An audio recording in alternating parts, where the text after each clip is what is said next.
Então, boa noite, colegas, família interna, colegas externos. Mais uma reunião do Portal Movente no dia 8 de dezembro, dia da família, feriado aqui em Belo Horizonte, fiquei sabendo que é dia da família. Então, mais uma reunião. Carlisa, à vontade, obrigado. Beleza. Seguinte, galera, eu fiz um compilado, né? Eu li o capítulo de sono da associação, fiz também as questões, dei uma olhadinha nas questões e fiz um compilado do que eu acho que são informações que são um pouco fora da casinha, um pouco fora do comum, que talvez a gente se esqueça, a gente perca, e que podem ser importantes para vocês terem insights na hora de acertar as questões. Aquelas coisas que são muito decorebas, eu oriento vocês a decorarem, tá? E essas outras questões que são mais de um raciocínio lógico, que foge do senso comum, eu trouxe para vocês, e aí eu vou compartilhar a minha tela para poder passar para vocês. Pode ser, Fantine, você me libera? Para compartilhar a tela? Desculpa, o meu áudio está liberado. Não coloquei... Ah, não, tá. Múltiplos participantes. Oi?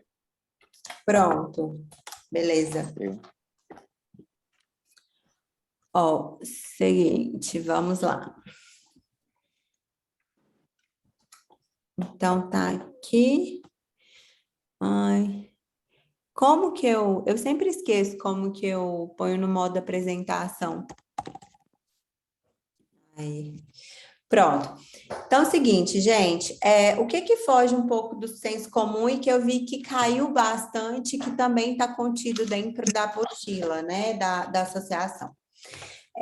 No que se refere à insônia, primeira coisa é a questão do conceito de médio, curto e longo dormidor. No capítulo, eles citam de maneira muito sucinta, muito rápida. Fala com o Edmar, que ele tá falando comigo, mandando um áudio para mim aqui. Tem alguém conversando junto comigo, mas está de boa. No capítulo, eles falam de maneira muito sucinta, como se fosse muito óbvio, todo mundo soubesse esses conceitos, mas não é um conceito que a gente costuma aprender, nem na residência, nem nos cursos, que é o quê? O conceito de curto, médio e longo dormidor. Com relação ao número de horas necessárias para revigoração, para detoxificação, e a gente dorme para detoxificar, cada ser humano tem uma quantidade própria. E isso é determinado geneticamente e também de acordo com o seu momento de vida, a sua fase de vida. Então, do ponto de vista genético biológico, a gente tem 3 tipos de dormidor: o curto dormidor, o médio dormidor e o longo dormidor.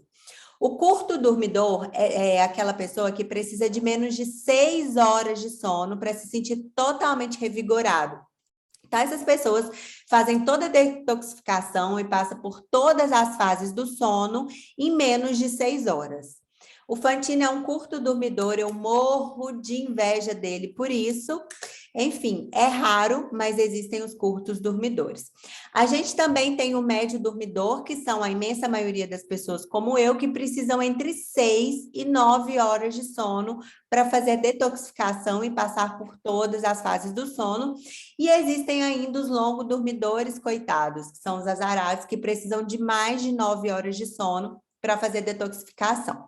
Então, em algumas questões, eu não vi ainda questão que abordasse isso, mas ele, em diversos momentos no capítulo, cita a questão do curto dormidor e coloca o curto dormidor como um diagnóstico diferencial de insônia. Naquela tabela de diagnósticos diferenciais da insônia, ele coloca o curto dormidor. Então, é muito importante que pelo menos vocês tenham noção de que existe curto, médio e longo dormidor e que o número de horas varia de acordo com o seu tipo de dormidor, que é determinado geneticamente, mas também com o seu momento de vida. E aí, vamos lá, né? Ele coloca essa tabela, que são o número de horas, inclusive teve uma questão que abordava isso. Quantas horas uma pessoa de tal idade necessita? Isso, gente, essa tabela considera a imensa maioria da população que é médio dormidor, tá? Então, beleza, aqui tem a tabelinha e eu oriento vocês a decorarem essa tabela. Beleza? A imensa maioria, que está entre 18 e 64 anos, precisa de 7 a 9 horas de sono por dia. Vamos lembrar que essa necessidade de sono também, ela varia de acordo com o meu desgaste metabólico, a minha demanda metabólica. Então, se eu estou em um momento de vida em que eu faço intensa atividade física, se eu sou um atleta de alta performance, ou se eu sou uma pessoa mega estressada que não para de pensar nem um minuto no dia, a minha necessidade de sono aumenta. Porque se eu estou com o metabolismo acelerado, consumindo mais ATP, eu produzo mais lixo tóxico intracelular e, consequentemente, eu preciso de mais detoxificação. Então, eu demoro mais horas para fazer a minha detoxificação. É por isso que uma galera na pandemia, por exemplo, ficava reclamando que, poxa, agora que eu posso dormir, que eu não tenho nada para fazer, eu não consigo dormir, eu não tenho mais tanto sono. Diminuiu a demanda energética, diminui a demanda de horas de sono. E isso é algo que pode, às vezes, ser uma pegadinha de prova. Opa! Outra coisa que ele fala, né, que ele cita no capítulo, mas ele não destrincha muito, é a questão dos cronotipos. A gente tem 3 cronotipos, também determinados geneticamente. 85% da população é intermediário, ou seja, funciona bem no horário comercial de 8 às 18, tem o pico máximo de melatonina às 2 da madrugada. Essa melatonina, ela cai às 6 da manhã, quase zero às 8 da manhã. O cortisol tem um pico máximo às 6, 7 da manhã. Então, são as pessoas, senso comum, né? Aquilo que a gente ouve, que é para todo mundo, é para essa maioria. Porém, a gente tem uma minoria de pessoas, que são os matutinos, que tem um avanço de fase, né? Então, eu tenho a liberação dessas moléculas que são promotoras de sono antecipadas. Então, eu vou ter o pico de melatonina, olha para vocês verem, bem mais precoce, por volta de 8, 9 da noite. E vou ter também o meu cortisol, o pico de cortisol bem mais precoce. Esse pico de cortisol pode ser 4, 5 da manhã. E a gente tem as pessoas que são vespertinas, que têm um atraso de fase. Então, essas pessoas vão ter o pico de melatonina muito atrasado e o pico de cortisol também mais tardio. Inclusive, tem uma das questões, né? Caiu uma questão de um paciente que dormia às 2 da manhã, mas quando ele dormia de 2 da manhã às 10 da manhã, ele se sentia plenamente satisfeito e nananã e nenenê. Bom, provavelmente trata-se de um vespertino que tinha um transtorno de atraso de fase, né? Ele tem toda a liberação dessas moléculas retardada, atrasada. Outra questão é da adenosina. Então, ele cita também, né, qual que é o modulador sonogênico, a adenosina. O que acontece dentro das células? As células estão em intensa atividade durante o dia, elas vão, as mitocôndrias vão consumindo ATP, produzindo energia, consumindo carboidrato, proteínas, gorduras, produzindo ATP para o funcionamento celular e gera-se um acúmulo de adenosina. Quando eu tenho um acúmulo muito grande de adenosina, eu tenho empuxo ao sono. Então, aqui, ó, vocês podem ver, durante o dia, o meu nível de adenosina vai aumentando, até que eu chego no ponto máximo de maior pressão positiva ao sono. Então, nesse momento, a minha adenosina está acumulada ao máximo e é o momento que eu tenho maior empuxo ao sono, a minha tendência de adormecer maior. Só que eu tenho que lembrar que se eu não adormeço nesse momento, mesmo tendo quantidade de adenosina elevadas, essa adenosina ela vai diminuindo e eu tenho um afrouxamento desse empuxo ao sono.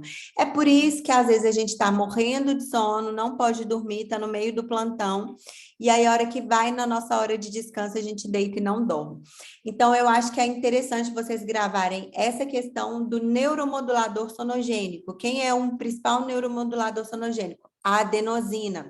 O acúmulo de adenosina máximo gera o maior empuxo ao sono, que promove o adormecer.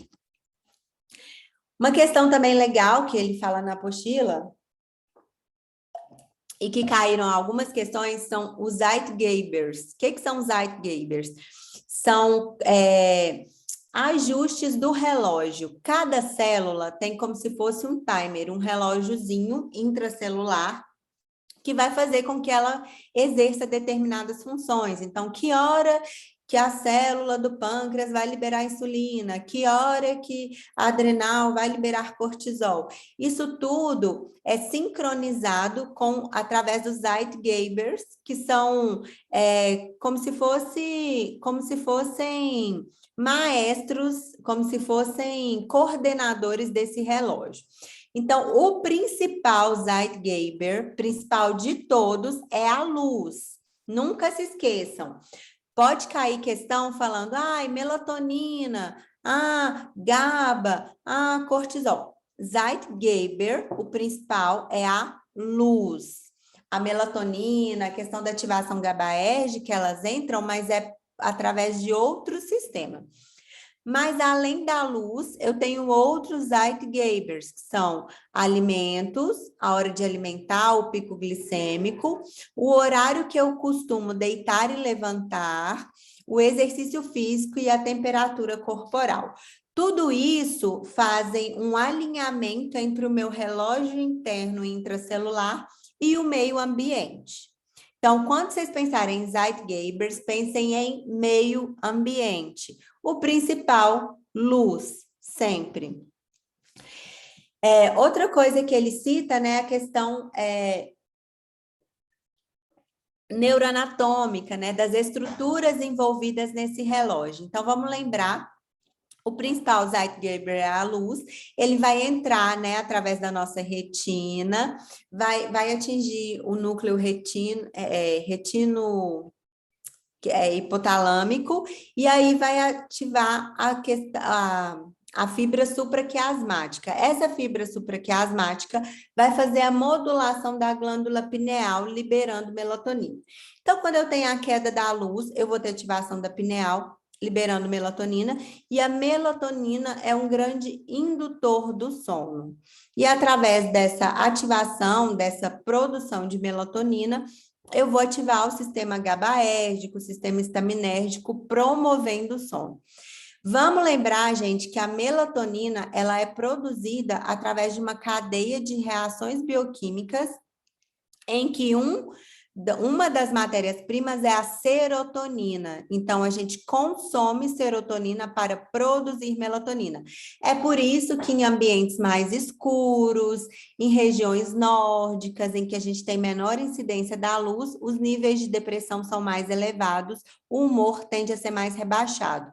É por isso também que pessoas demenciadas ou com retardo mental, quando está naquele horário, né, do sundown effect, entre 6 e 7 da noite, que é quando a luz do sol começa a se pôr, essas pessoas têm alterações comportamentais, ou pela via da melancolia, do choro, da tristeza, ou pela via da irritabilidade, porque é um horário em que a gente está consumindo serotonina para a produção de melatonina. Os insights, né? Os principais insights dessa apostila. Então, sempre lembrar que ao adormecer a gente tem diversas alterações metabólicas, então a gente tem alterações de sistema simpático, parasimpático, a gente tem alteração da frequência cardíaca, alteração da pressão arterial e redução da temperatura corporal. Isso pode ser uma pegadinha, tá? Principalmente a temperatura basal, a temperatura ali no hipotálamo, ela vai predizer a sua tendência a dormir ou não. Um detalhe, para quem tem pés e mãos frios, é interessante sempre aquecer pés e pernas para aumentar a circulação periférica, reduzindo a temperatura central, que é um componente facilitador do sono. Lembrar do diagnóstico diferencial entre insônia e curto dormidor e lembrar que o Parkinson costuma gerar o transtorno comportamental do sono REM. Esses foram os principais insights que eu tive da apostila. Ah, pulei esse slide aqui também. Além disso, a gente tem que conhecer a arquitetura do sono. Quem não conhece, decora esse gráfico, que uma hora ou outra esse gráfico vai cair. Então, a gente dorme em ciclos, né? A gente faz ciclos em que a gente muda a atividade cerebral de acordo com os ciclos. Então, eu tenho a fase acordada, eu estou em vigília. Da vigília, eu tenho tempo de latência do sono, que vocês vão lembrar aí comigo, né? Que em torno de 30 minutos, mais de 30 minutos, prediz vários transtornos do sono, prediz insônia. E aí, no máximo em 30 minutos, eu tenho a entrada no sono, e aí eu entro no sono através do sono REM, que é movimento rápido dos olhos. E aí, depois do sono REM, eu continuo me aprofundando. Então, eu entro no sono não REM, estágio 1, sono não REM, estágio 2, sono não REM, estágio 3 e 4. No 3 e 4 é quando eu tenho mais ondas lentas. E aí, depois, eu superficializo de novo e volto para o sono REM. Isso aqui dura entre 90 e 110 minutos, tá, gente? Cada ciclo desse. E aí depois eu aprofundo de novo, volto para o REM, posso ter algum despertar, aprofundo de novo, volto para o REM, e esse gráfico vai se superficializando até que eu desperto realmente, aí eu estou pronto, né, para acordar, despertar. E a gente cicla, né, a gente faz entre 5 a 8 ciclos, 9 ciclos por noite. 5 ciclos numa média de 90 minutos dá 7 horas e meia. Por isso que a gente coloca lá, né, a grosso modo, 8 horas de sono. Beleza? Vamos lembrar que no sono não REM eu tenho redução da atividade simpática, aumento da atividade parasimpática, redução da pressão arterial, redução da frequência cardíaca, redução do débito cardíaco, redução da ventilação e redução da taxa metabólica. Já no sono REM eu tenho aumento da atividade simpática, aumento da pressão arterial, aumento da frequência cardíaca, e é no sono REM que a gente se lembra dos sonhos, tá? Sonhar, gente, a gente sonha em todas as fases. A gente está em atividade cerebral em todas as fases. Porém, quando eu me desperto ou eu estou próxima demais do despertar na fase REM e estou sonhando, eu me recordo desse sonho. Acho que é isso que eu tinha para falar, assim, eu tentei ser bem sucinta, porque eu acho que é muita informação, então eu tentei realmente, assim, pegar os insights principais das coisas que eu vi, que já caíram em prova e que eu acho que são prováveis de cair e que dificilmente vocês vão acertar se vocês não tiverem um conhecimento, foge um tanto do raciocínio lógico. Beleza? Acho que é isso, Fantini. Cadê o Fantini para me resgatar? Gente, aqui, ficou alguma dúvida? É papum, eu vou deixar os slides para vocês, eu oriento vocês a decorarem esses gráficozinhos, porque eu acho que são pegadinhas que podem pegar. Com relação a diagnóstico, não tem jeito, é decorar, né, Fantini? Critérios diagnósticos é decorar. Uhum. E com relação ao tratamento, eu acho que vocês estão mais do que chumbados com o tratamento, né? O que faz de tratamento, qual a medicação. Uma coisa importante, que pode ser pegadinha, não sei se todo mundo sabe. Padrão ouro, primeira linha para tratamento de insônia é sempre terapia cognitivo-comportamental para insônia. Depois, a gente aborda as medicações, certo? Ok. Perfeito, Carlisa. Sim, né? Fomos ao ponto, né? Porque eu vivencio muito essa questão da prova de título, então tem alguns temas que de vez em quando me perpassam, assim, eu penso que pode cair e gosto de falar um pouco para os colegas, né, que vão fazer a prova. Então, insônia veio caindo aí, 18, 19, 20, então sei que eles estão calejados, já fizeram vários exercícios, né, ao longo do ano, mas foi bom você trazer para nós isso aí, até para o nosso dia a dia também, né, com os nossos pacientes, saber se é um dormidor curto, intermediário, longo, né? Então, esse padrão aí para a gente não medicar algo que seja fisiológico do paciente. Obrigado mais uma vez. Então, Carlisa, eu vou te liberar. Obrigado pela live relâmpago e também pela passagem aqui. Pode abraçar a Obrigada, filhota. gente. Boa aula. Vou ficar espiando, vou ficar ouvindo. Tá bom. Tchau, obrigado. Colegas, então vamos entrar nos nossos 2 casos. Então,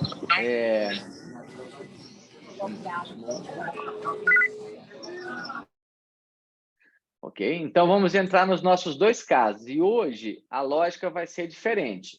Nós vamos ler cada ponto do caso e já dizer o seguinte: qual que é a possibilidade do diagnóstico? Já numa frase vocês já conseguem isso.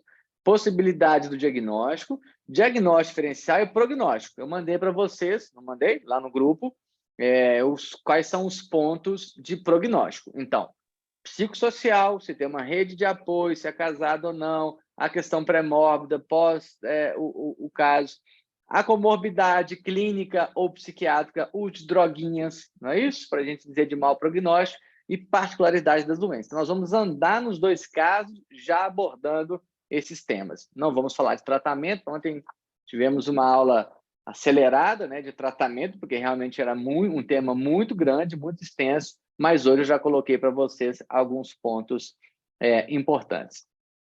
Vou dizer para vocês que não são da família Portal Movente, nós somos uma startup, tá? Uma startup Health Tech, que nós fazemos atendimentos para a população geral. Por quem? Pelos colegas que estão dentro do Portal Movente, tendo essa aula toda quinta-feira, discutindo no grupo no WhatsApp e outros peças de educação que vão chegar aí. Mais ou menos uns 30 membros nós somos, dentre pós-graduandos e psiquiatras, fora o nosso administrativo, nosso jurídico, etc. Então, convido vocês a fazerem parte dessa grande família quando vocês resolverem a prova de vocês. Aqueles que não vão fazer prova e tiverem interesse, só fazer contato direto comigo, tá? Agradeço a família interna, né, do Portal Movente por ceder esse espaço para as pessoas externas, né, porque isso aqui é um espaço deles. Então, peço até que quando eu abrir para perguntas, a preferência que hoje vai ser sempre da família, e eu sei cada um deles, tá? Para depois eu abrir para os outros que não o são. Então, obrigado, família, disponibilizar o espaço de vocês. Vamos.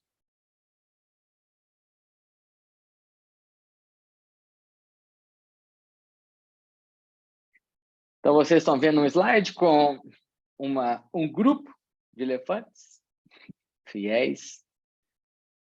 Vamos lá. Então, repetindo para vocês extensivamente, toda vez que vocês se depararem com, na prova, delírio, alucinação, paciente desorganizado, no seu comportamento sintoma negativo, é uma psicose. Se é uma psicose, esquizofrenia, o nível de funcionamento vai estar rebaixado. É isso? Se é um psicótico com mania, você tem um transtorno bipolar psicótico. O esquizoafetivo é aquele diagnóstico que é esquizo mais afetivo, ou seja, critério A da esquizofrenia com mania ou depressão concomitantemente. No entanto, eu tenho 2 semanas de delírio e alucinação sem a questão afetiva. E o transtorno delirante, um único delírio. Família Movente, eu vou passar um pouco mais rápido, porque eles já viram isso comigo em algumas aulas. Nada impede depois de eu repetir essa aula para vocês de forma mais lenta, um único caso, né? Basta nós discutirmos isso dentro do nosso grupo, tá? Só um minuto, gente.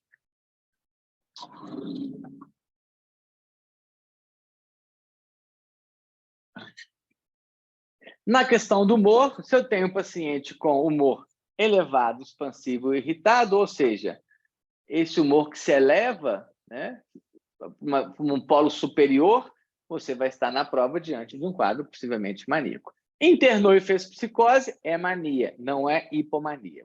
Se em algum momento tiver tristeza, anedonia, um quadro depressivo.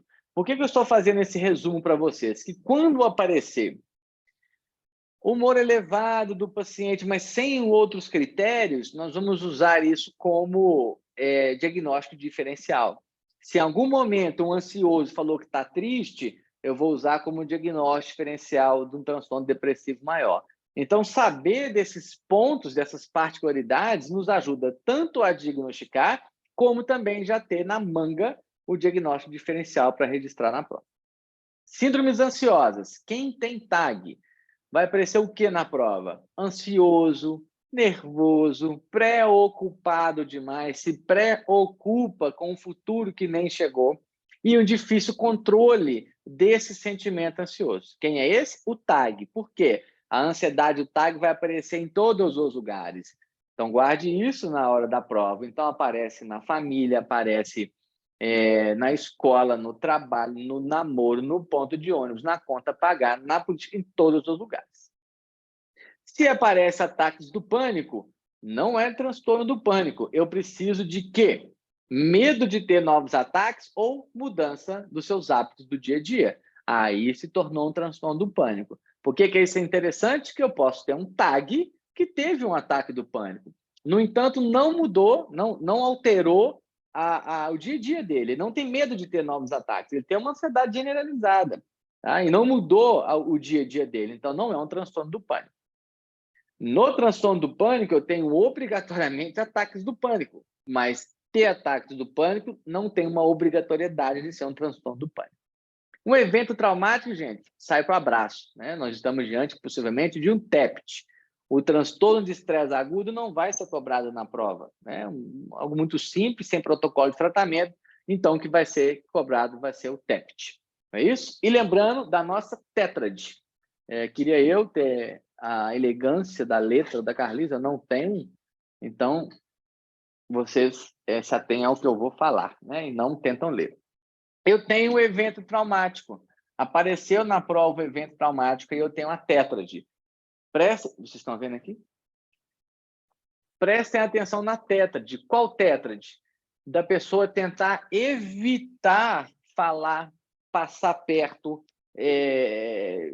olhar para o tema do que aconteceu, né? Ir no trabalho, passar em frente ao estacionamento onde foi violentado, pegar a rodovia onde ele viu vários corpos dilacerados num acidente grave.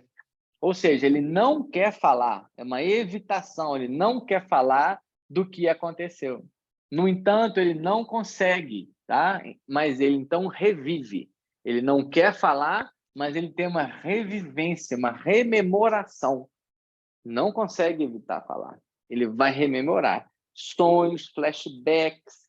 Ele sente no corpo as mesmas sensações que ele teve no dia do evento, por exemplo. E aí é óbvio que ele vai ficar entristecido. Então, ele tem uma cognição negativa e humor que é deprimido. Ok? Então, ele deprime, ele se entristece.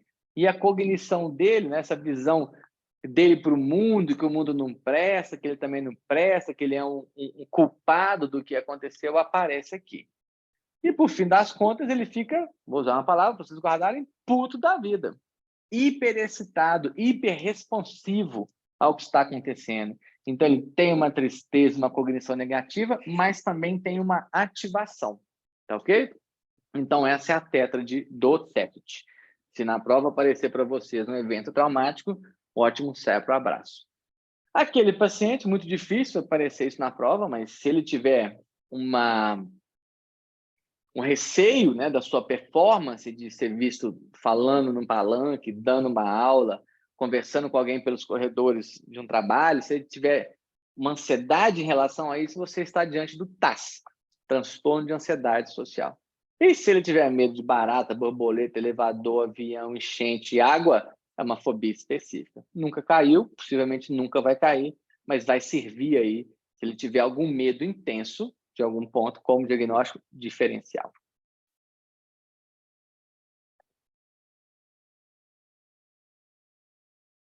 Então, vamos. Na psicopatologia, no nosso relógio psíquico, já está na mão de vocês, tá?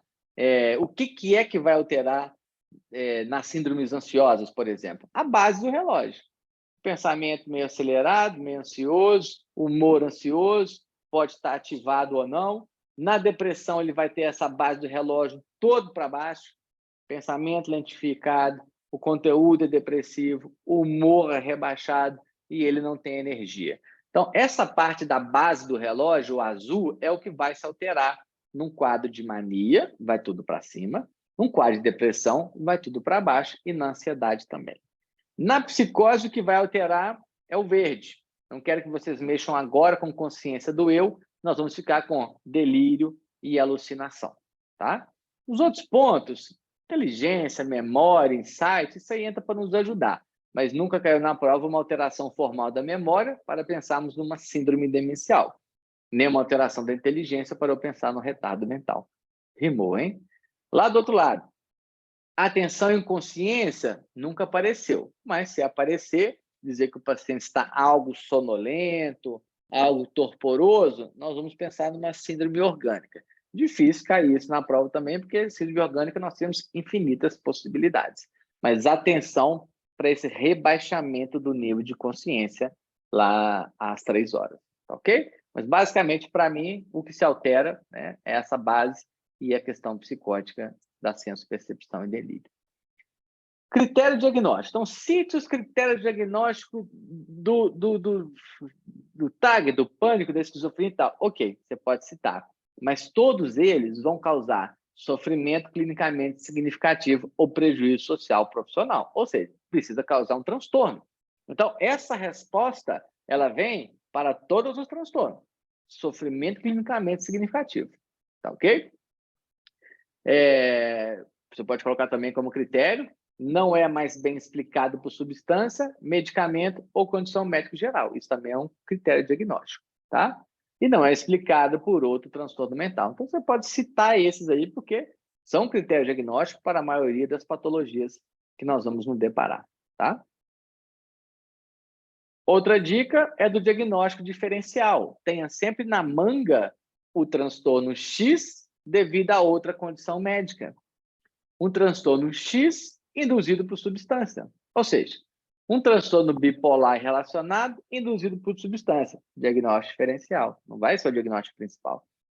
Transtorno bipolar relacionado induzido por uso de medicação ou condição médica clínica. Ou seja, esses dois diagnósticos já são diagnósticos que você tem que ter na manga para o diagnóstico diferencial. Tá? Então, atente-se a isso. Eu falo isso repetidamente para vocês. Tá? Então, vamos lá. Patrícia. Alguém quer falar? Professor, e quando a gente fala assim, nesse diagnóstico do transtorno misto de ansiedade e depressão, naquela sentido que esse relógio fica mais ou menos como assim, nesse raciocínio? O senhor poderia falar um pouco mais nesse quadro misto? Então, Hugo, posso, rapidamente, tá? Porque o quadro misto muito difícil ele ser cobrado na questão discursiva, tá ok? Porque ele é muito complexo. Até pela descrição do DSM-5, eles se embolam. Mas para a vida, pensa que você, na base do relógio psíquico, você tem pensamento, você tem humor e você tem volição, a energia. Quando você, Hugo, fica triste ou um paciente deprimido está na sua frente, essa base do relógio está toda para baixo. Pensamento lentificado, conteúdo depressivo, niilista, suicídio, morte. O humor dele fica rebaixado, humor depressivo. Ok? Rebaixou também. E a evolução? Como que vocês aí, são 50 pessoas aqui dentro agora, 49. Como que vocês ficam na energia de vocês quando vocês estão tristes? Rebaixado também. Você fica hipobúlico, sem energia. Ou seja, a base do relógio ela vai toda para baixo. Ok? Não tem problema nenhum, isso não é misto. Quando o paciente entra em mania, ou você fica feliz, não necessariamente uma mania, o seu pensamento fica mais, com um raciocínio mais veloz, a sua cognição ela melhora, o passarinho fica mais verde, o céu fica mais azul. Não é isso? A seleção joga com uma beleza. O seu pensamento ele vai ficar alegre. O seu humor também. O seu humor se eleva, fica um humor contente, satisfeito, elevado. E a volição do paciente também é hiperbúlico, com energia, com vigor. Você vai malhar, você vai correr, você vai jogar bola, né? Você vai levantar peso na academia. Okay? Só lembrar aí como vocês ficaram apaixonados, né? A paixão ela eleva o sujeito, não é isso? Lembremos que paixão é paixão, depois ela derruba o sujeito, né? Quando ela passa. Ok. O que é o misto, Hugo? Quando eu tenho a base desse relógio, que são 3 funções psíquicas, não variando num bloco. Então, eu tenho pensamento acelerado de conteúdo grandioso, humor rebaixado, volição aumentada. Ou seja, o cara tem energia aumentada, o cara tem um pensamento acelerado, mas o humor está deprimido. Então, é como se você tivesse a base desse relógio variando sem uniformidade. Tá ok? 1 para cima, 2 para baixo, 2 para baixo, 1 para cima, 2, entendeu? Como é que ele varia? Mas um exemplo. Entendi. A energia rebaixada, a volição rebaixada, hipobúlico, abúlico, sem energia nenhuma, deprimido, chorando, e o pensamento do cara está acelerado. Ok? E por aí vai. É uma variação desses 3 que não varia de forma uniforme. Esse é o paciente com características mistas. Um desafio para o Depressão. diagnóstico e um desafio para o tratamento, consequentemente, né? Quem é aluno meu aí, né, seja de fora, seja dentro do Movente, sabe que, para mim, quando nós nos deparamos com um estado misto, nós estamos diante de uma psicose. Nós não estamos diante de uma neurose, tá? Quem é aluno aí de dentro do Movente já sabe o porquê, mas eu não vou me estender. Excelente, né? Porque excelente. há essa interpretação de ter uma psicose, que, obviamente, vai ser diagnóstico complicado e tratamento desafiador, tá? Beleza. Valeu, Hugo. Então vamos Excelente, lá. professor. Excelente, obrigado. Valeu. Hugo, você é da Bahia Nova? É você que está falando aí? Ou... Exatamente, eu sou de Caetité, sudoeste da Bahia. Eu conheço a turma de longe. Pergunta sofisticada é de aluno sofisticado. Prazer em escutá-lo aí, Hugo. Valeu. Prazer é meu, professor. Obrigado. Valeu. Caso 1. Patrícia Matos era uma arquiteta de 35 anos e veio encaminhada para avaliação ambulatorial. O seu clínico geral com a seguinte queixa principal. Continua, não. Patrícia Matos era uma arquiteta. O que isso diz para nós? Ser arquiteto, advogado, médico, psiquiatra... Bom prognóstico. Psiquiatra nem tanto. Bom prognóstico. Eu já tenho uma condição pré-mórbida boa. Tenho um trabalho, tá ok? Não sei se é casada ou não. Se fosse casada, bom prognóstico. É a rede social. Solteiro, viúvo, divorciado, mau prognóstico. Não tem uma rede social. Vamos lembrar disso. Isso que é o psicossocial do paciente. Então, acho que a Patrícia, que não é a paciente, já soprou aí, que é o bom prognóstico. Estou sempre nervosa. Tá. Me digam aí, quando você se depara com um paciente nervoso. Estou nervosa. Tá. Me digam... Tá, quem fica nervoso na psiquiatria? Me digam 2. TAG. Transtorno ansioso e transtorno bipolar. Beleza. Então, o TAG, ele fica nervoso, angustiado, ansioso em todos os lugares. O bipolar e mania fica nervoso com humor disfórico. Não é isso? Não sei ainda que tipo de nervosa ela é, mas já começa a pensar nesses 2. Tá ok? Ótimo. Residia com o namorado. Opa, união estável, bom prognóstico. Até 10 meses atrás, sem filhos. Mas bom prognóstico até agora. Era a primeira vez que se consultava com um psiquiatra. Que informação que é essa? Diagnóstico diferencial ou prognóstico? Bom prognóstico, turma. Primeiro episódio. Lembra disso? Primeiro episódio, bom prognóstico. Múltiplos episódios, mau prognóstico.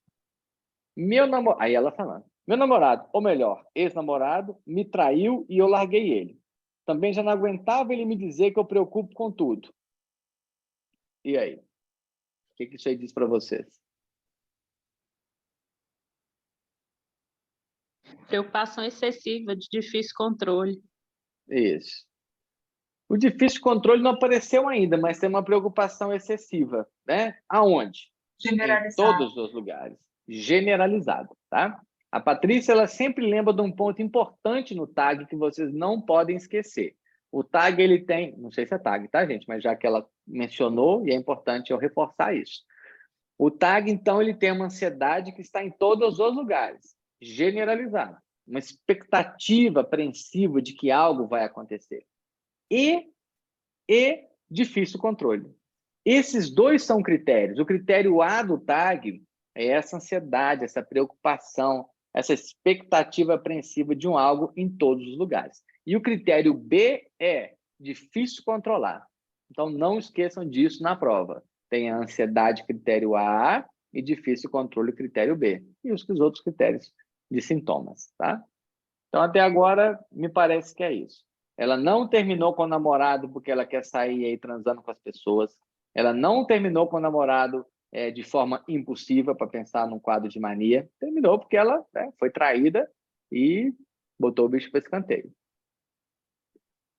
Após o término, Patrícia ficou ainda mais angustiada com as tarefas cotidianas e com a possibilidade de cometer erros no trabalho. Algum recado? O fator estressor pode ter piorado, né? Os sintomas. Então, o angustiado, nós podemos ter isso aí como uma ansiedade, tá? Então, ela está com medo e com possibilidade de cometer erros no trabalho. O que é isso? Dificuldade de concentração, tá? Dificuldade de concentração. Beleza. Vamos. Então, aí, para mim, só mais algo relacionado ao TAG mesmo, tá? Sentir-se mais tensa e cansada. Parece que carrega o mundo nas costas. Não concentre em mais nada. Beleza? Repete o não concentre em mais nada, então falta de concentração. E tensa e cansada. Isso é informação também? Fatigabilidade. Isso. Acabamos de fazer uma live relâmpago, eu e a Carlisa. É isso. O paciente ansioso, sabe-se lá qual ansiedade, ele está sempre hiperativado. Ele está sempre pronto para brigar com esse futuro. Então, ele vai cansar, ele vai fadigar. E eu posso ter também o quê? Tensão muscular. Então, ele fica tenso, não é isso? Por conta da ansiedade, e ele fadiga. Ninguém aguenta ficar pronto para digladiar, brigar o tempo inteiro. Com o quê? Com o futuro. Mas o futuro está aqui na frente. Pum! Segundo passo, olha o futuro aqui. 1 segundo, 2 segundos. Eu tenho futuros por segundo. Ninguém merece ficar pronto para brigar com todos eles, tá? As finanças passaram a ser fruto de grande ansiedade. E para economizar, mudou-se para a casa da mãe. Ou seja, mais um lugar que ela está ansiosa. Já foi trabalho, já foi economia. Tá difícil. Mas e se eu for demitida? Aqui, para mim, é uma dica que tem mais um local que ela está ansiosa. Tá, ok? Buscava apoio repetidamente dos colegas do escritório da mãe. Parecia que ninguém conseguia ajudá-la, de modo que ela temia ser um fardo.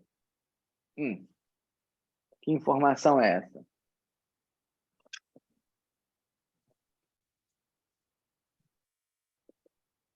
O que é isso? Eu sou um fardo. Sentimento de menos-valia? Menos-valia ou autoacusação? Tá ok? Culpa, né? Culpa, né? Quem é que tem sentimento de culpa, autoacusação? Quem é que tem na psiquiatria esse... Depressivo. Deprimido. O depressivo. Então, eu vou pegar isso aqui para falar lá do diagnóstico diferencial. Transtorno depressivo maior, episódio atual, o primeiro episódio. Pô, Fantino, mas por quê? Porque o paciente está se achando um fardo. Ele está se autodepreciando, ele está se autoacusando, se culpabilizando. Isso é um sintoma depressivo. Mas até agora eu não tenho a constelação total do transtorno depressivo. Mas quando aparecer na prova para você um sintoma depressivo, maravilhoso. Ou um maníaco, ou um ansioso, ótimo. Você pega isso e vai usar de argumentação para dizer lá no diagnóstico diferencial. Agora, no diagnóstico diferencial, você tem que dizer qual é e o porquê que você excluiu. Então, por hora, eu vou colocar lá, transtorno depressivo maior, episódio único. É isso? Primeiro episódio, desculpa. Por que eu excluí? Pois eu tenho apenas um sintoma acessório, autoacusação. É isso? Autodepreciação. Alguém falou outro termo aí? Foi...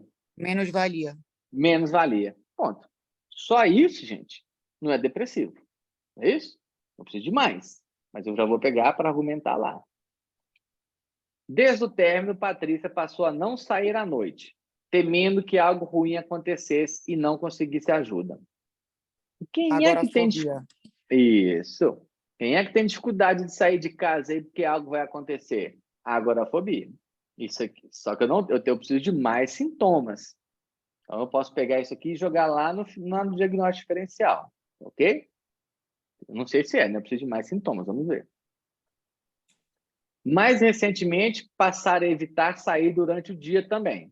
Além disso, sentir-se exposto e vulnerável ao caminhar até a mercearia a 3 quadras de distância. Então, parou de fazer compras. Que sintoma é esse aí? Um ambiente agorafóbico? Eu acho que é o mesmo. Não sai de noite, com medo de algo acontecer, e não sai de dia também. Então, é o mesmo. Tá, Mudança okay? da rotina, né? Do estilo de vida também. Mas quem me fala aí dos diagnósticos de agorafobia? Os 5, né? Desculpa. O comportamento. Não acho que isso nunca vai cair na prova para vocês, mas é um diagnóstico diferencial importante. Alguém me diz os 5? Transporte público. Lugar aberto, lugar fechado, fila. Transporte Filas. público. Fila. Transporte público, locais abertos e fechados, falar em Isso. multidões e sair sozinho. Isso. Então, excelente, Alex. Obrigado. Olha, para ficar fácil, lugar aberto e fechado. Não tem mais aquele negócio de agorafobia, praça, lugar aberto e fechado. Ok? Os 2. Aquela tem de lugar aberto. 3. Transporte. Não é isso? Transporte público. 4. Ficar em filas, né? E tal. E sair sozinho. Não, o quinto é esse? Medo de sair sozinho de casa? Por quê? Por que que ele tem esse De não medo? ter ajuda se algo acontecer. Isso. Então, aqui é legal. Olha que interessante o diagnóstico diferencial entrando aqui. Diagnóstico diferencial, agorafobia. Medo de sair de casa e algo... ela diz, né? Ela não fala o porquê, né? Ah, não, tá aqui. Algo ruim acontecer se não conseguisse ajuda. Então, ela tem um critério B aqui também. No entanto, ela só tem um comportamento. Não sai de casa. Por quê? A agorafobia eu preciso esses primeiros critérios e não ter esse comportamento por conta de que algo vai acontecer. Deixa eu ler para vocês. Medo, ansiedade acerca de 2 ou mais dessas 5. Então, eu gosto de juntar. Local aberto e fechado. Transporte público. Ficar em meia multidão e sair de casa sozinho. Beleza. 2 desses 5. Aqui eu só tenho 1. E o critério B é o porquê que ele evita isso. O indivíduo tem medo ou evita essas situações devido a pensamento de que pode ser difícil escapar ou obter auxílio. Esse é o critério B. Tá? Então, aqui ela tem o critério B. Ela não sai porque talvez algo possa acontecer, mas ela só tem 1. 1 dos 5 e não 2 dos 5. Legal? Mas vai entrar lá no diagnóstico diferencial. É ridículo. Sinceramente, acho que alguma coisa horrível vai acontecer nos corredores do mercado e ninguém vai me ajudar. Então, eu nem entro. Lugar fechado. Lugar fechado. Lugar fechado. Então, agora eu tenho 2. Fechou. Concordam? Não tenho tempo ainda. O tempo tá... Aqui não tem tempo, não? Fala só que ela separou há 9 meses e depois disse que começou. Ah, então tem 9 meses, é isso? 10 meses atrás. Então, estouramos o tempo. Não estouramos? Sim, por no mínimo de 6 meses, né? Beleza. Então já poderia entrar no diagnóstico dela, agorafobia, né? Pode. Pode sim. Ok? Tá aí. Então, peraí. Pegaram, então? Que eu tenho 2 dos 5, mais tenho esse medo por conta de que algo possa acontecer e não obter ajuda? Beleza. Quando está em seu apartamento, normalmente tenta relaxar, mas não consigo. Ando para lá e para cá. Isso me cansa. Relato insônia inicial. Não consigo parar de pensar, de preocupar. O que nós temos aí? Perturbação do sono. Okay. Agitação psicomotora. né? Agitação psicomotora. Inquietação. Inquietação. Ok. Então, inquietação e Prejuízo do sono. TAG mais agorafobia. Por hora está saindo isso, vamos lá. Então, aqui eu não tenho outro diagnóstico diferencial, né? É esse mesmo, por hora, do TAG. Assume que, por vezes, pensa na morte, que seria melhor morrer dormindo. Acho que estou deprimida. Beleza. O que eu vou fazer com essa informação? Colocar no diagnóstico diferencial. Os critérios de depressão, né? Pensamento passivo. Mas são critérios acessórios, até que não. Vamos imaginar que ela está com humor deprimido. Eu vou pegar isso e usar lá no diagnóstico diferencial.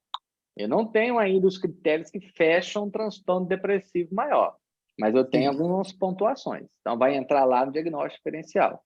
E, possivelmente, o seu argumento de que não é um transtorno depressivo porque não preenche critérios. Temos apenas sintomas isolados. Beleza? Apesar disso, negou que tivesse se sentido sem valor, culpada, desesperançada, com anedonia ou suicida. Beleza. Afirmou que seu peso continuava constante e seu sono estava bom. Vai. Então, paradoxal aqui, né? Eu pegaria essa insônia, tá? Tá ali, vamos usar. O que seria isso, essas outras afirmações? Como que vocês usariam isso? Aqui tem uma informação importante. Era bem sucedido no emprego? Do suicídio, antes, né? Antes. Aqui, isso. Antes de descer para outro parágrafo. Aqui aí do suicídio. Bom prognóstico também, não? Exatamente. Né? Mas se ela nega todas essas queixas, já pode descartar transtorno depressivo maior. Isso. Eu tenho alguns sintomas de depressão, mas eu não fecho. Então, mas vai entrar como diagnóstico diferencial. O que é diagnóstico diferencial? Quando eu faço uma passagem por algum sintoma do diagnóstico. Entendeu? Não é porque não fecha critério, mas se eu passei por um humor deprimido, acabou o diagnóstico diferencial de transtorno depressivo maior. Mas eu quero que repita aí, por favor, Patrícia. O que mais que eu tenho de informação aí, com essa questão de negar pensamento suicida? Bom prognóstico. Então, sem ideação suicida. Apesar daqui ela falar que pensamento de morte. Pensar de morrer, né? O que aconteceu aqui, gente? Só para você saber, eu alterei uma questão, né? Então, tem um pedaço que eu alterei e outro que não. Então, está entrando em contrassenso aqui, tá? Foi isso que aconteceu. Era bem-sucedida no emprego, corria todos os dias, mantinha uma sólida rede de amizades e não tinha queixas de verdade, segundo ela. Que é isso? Bom prognóstico psicossocial, pré-mórbido. Ok. Então, tinha emprego, pré-mórbido bom, um certo vigor, né, para correr e uma sólida rede de amizades. Então, um suporte social. Bom prognóstico.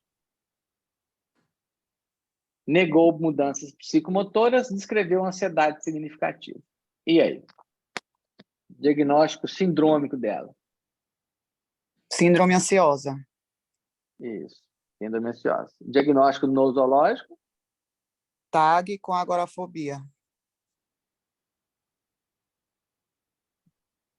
Muito bom essa questão, né, ter entrado aqui. Então, transtorno de ansiedade generalizada, ninguém tem dúvida que seja, não é isso? Está em todos os lugares, tem sintomatologia física, inquietude. Uma dica. Fantini, eu vou ter que decorar a inquietude, a tensão muscular, nervos à flor da pele, dificuldade no sono, concentração? Não. Tá? Vai na prova, você olha para a prova e ali você decodifica. Tá ok? Você decodifica. Está na prova ali quais que são esses sintomas. Se vocês decoraram por conta dessas provas passadas, ótimo, né? Mas se você não conseguiu decorar, na hora você não lembra, olha para a questão, entendeu? Vai estar lá que você vai lembrar o que você leu. Fantini, eu preciso escrever como está no DSM-5? Nas últimas, infelizmente, sim, mas eu não acho que vai ser dessa forma. Mas então, para você, né? Às vezes você não lembra exatamente, mas você pode olhar para o sintoma, tentar escrever o mais próximo possível do DSM-5. Não acho que eles vão fazer isso, porque foi muito criticado, né, com essa correção, tá ok? Vamos pensar que não. Beleza, alguém falou ITAG com agorafobia. E aí? Na verdade, eu tenho TAG E agorafobia, né, professor? E É o transtorno agorafobia. agorafobia, né? Entendeu? Eu não tenho ele como era no Especificador. passado. Com E como especificador. especificador, não é isso? Então, antes era o quê? Na verdade, o transtorno do pânico, né? Transtorno do pânico com e sem agorafobia. A agorafobia agora é uma entidade nosológica particular. Então, o diagnóstico seria... Não vai cair na prova nunca um diagnóstico duplo, tá, gente?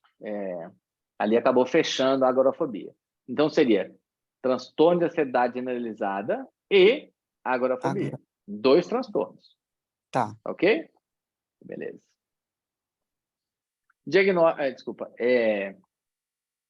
O prognóstico foi ótimo, então vocês falaram bem do mau prognóstico e do bom prognóstico, e é assim que eu quero que vocês façam a questão. Vocês vão lendo, né, cada frase e já vai pontuando o que vocês pensam ali sobre o prognóstico mau e bom prognóstico, tá ok? Vamos. Algo mais aí do TAG ou da agorafobia ou podemos seguir? Guardar esses 5 aí, gente. Lugar, né, para agorafobia. Lugar fechado e aberto. Transporte, filas e sair de casa sozinho, tá?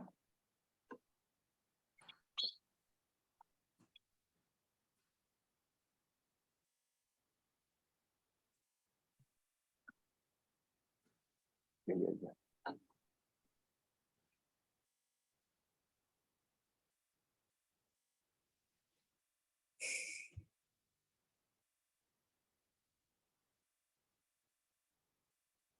Caso 2. Carla Ramos. Era uma mulher solteira de 30 anos que foi encaminhada para avaliação psiquiatra pelo seu cardiologista. Já tem informação aqui. De prognóstico, né? Solteira. Prognóstico. Solteira. Mau prognóstico. Né? Isso. Então, se for citar mau prognóstico, é solteira. Isso é um mau prognóstico. Encaminhada pelo cardiologista. O que você já pensa? Patologia associada. Patologia associada, ela está lá, possivelmente, você está um cardiologista, está cuidando do quê? Do coração. Não é isso? Então, eu posso pensar que se está no cardiologista, eu posso ter algo clínico. Mas na psiquiatria, a gente já pensaria o quê? O cardiologista encaminha o quê para você, gente? Que parou lá na urgência. Ataque de pânico. Ataque de pânico. Né? Achando que o coração ia parar, estava disparado e não era nada cardíaco. Pânico. Ok? Beleza. Nos 2 meses anteriores, ela esteve no pronto-socorro 4 vezes devido a queixas agudas de palpitação, falta de ar, sudorese, tremor e medo que estava prestes a morrer. Beleza, gente. Então, já apareceu aí ataques do pânico. Não é isso? Agora, eu consigo fechar ataques do pânico aqui? Não. Eu preciso de uma mudança, né? Medo de ter novos ataques, mudança de rotina. Cada um desses eventos teve início rápido. Os sintomas chegaram ao ápice em minutos, deixando-a assustada, exausta e totalmente convencida de que havia recém-tido um ataque cardíaco. Então, típico aí do ataque do pânico. Lembrando que eu falei para vocês já que eu posso ter ataques do pânico que são desencadeados, que eu tenho um evidente desencadeador mesmo. Né? Ok, eu posso. Agora, para eu fechar transtorno do pânico, eu preciso ter ataques inesperados. Eu posso ter ataques esperados, com um desencadeador evidente, mas para fechar o diagnóstico, eu preciso de ter inesperados. Isso já caiu na fechada para vocês. Vamos. As avaliações médicas realizadas logo após esses episódios revelaram achados normais nos exames físicos, sinais vitais, resultados laboratoriais, exames toxicológicos e eletrocardiogramas. Ou seja, está excluindo uma questão clínica aqui. Ok? O paciente relatou um total de 5 ataques dessa natureza nos 3 meses anteriores, sendo que esses ataques ocorreram no trabalho, em casa e enquanto estava dirigindo. Alguma informação importante aí para vocês?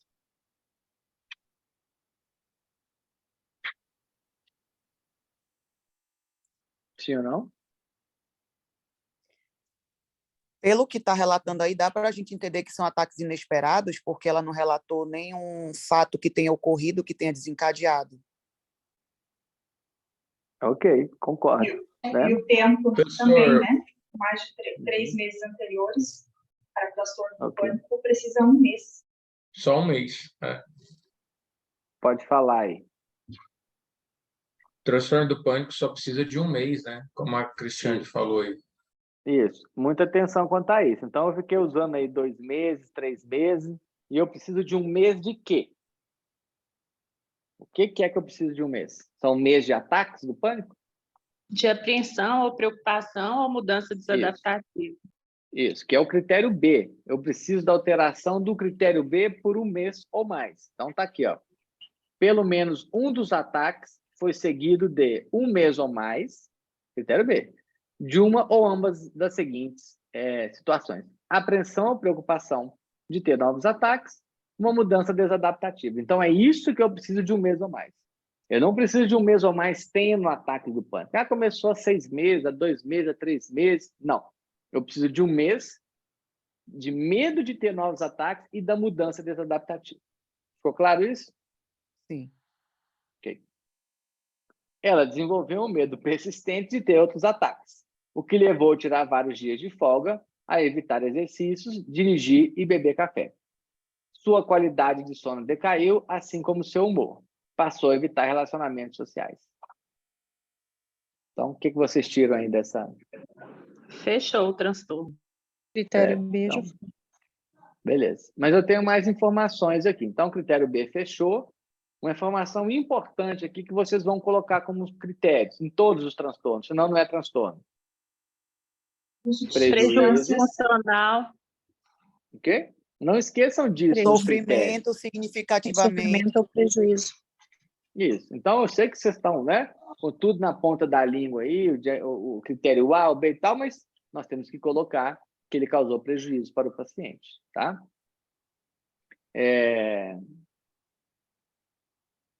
Beleza. Eu tenho mais uma informação aí. Qual é? Diagnóstico, diagnóstico diferencial ou prognóstico? Diagnóstico diferencial do café, Ok. da cafeína. E também Transtorno de Também ansiedade sintoma do evitativo.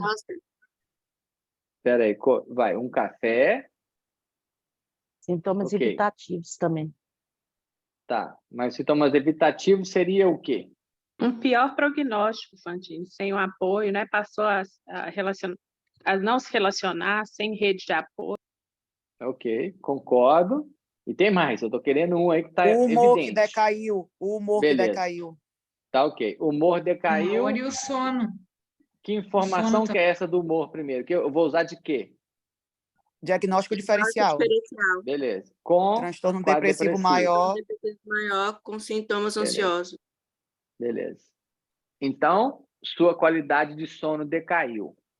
Aí Eu também preciso do transtorno, né? especificar isso que a colega colocou no diagnóstico diferencial. Eu tenho que colocar transtorno depressivo maior com sintomas ansiosos ou eu posso colocar só transtorno depressivo maior?